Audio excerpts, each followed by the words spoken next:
انسان کی تخلیق اللہ سبحانہ و تعالیٰ کی ایک بہت بڑی نشانی ہے۔ اللہ سبحانہ و تعالیٰ کی نشانیاں، قدرت کی نشانیاں اتنی وسیع ہیں کہ ہم اس کا اندازہ بھی نہیں لگا سکتے۔ انسان کی پیدائش، انسان جب تخلیق ہوتا ہے نا تو اس کی تخلیق میں تقریباً 3 مراحل ایسے ہوتے ہیں جس میں سے وہ گزرتا ہے، پھر جا کے وہ دنیا جہاں میں تشریف لے کر آتا ہے۔ انسان کی تخلیق کے حوالے سے نبی صلی اللہ علیہ وآلہ وسلم کا فرمان عالی شان ہے، صحیح مسلم کی حدیث بالکل صحیح سند کے ساتھ۔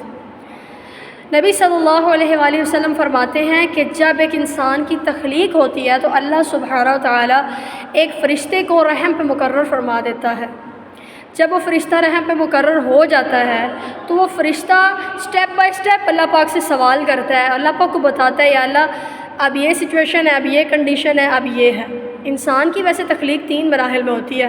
سب سے پہلا نطفہ ہوتا ہے، پھر علقہ ہوتا ہے، پھر مضغہ ہوتا ہے۔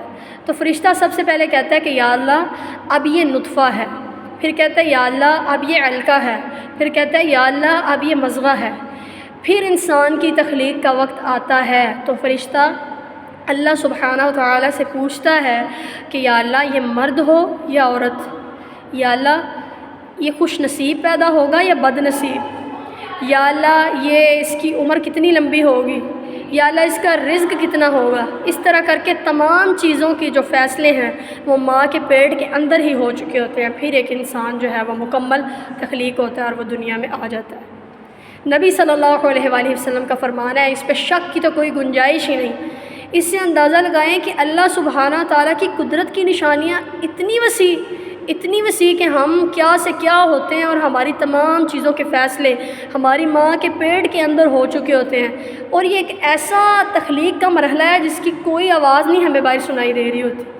کان بن رہا ہے تو کبھی باہر آواز آئی ہے، ناک بن رہا ہے کوئی آواز آئی ہے، ایک بالکل سائلنس پروسیس ماں کے پیٹ کے اندر ہو رہا ہے، بالکل اللہ کے حکم سے۔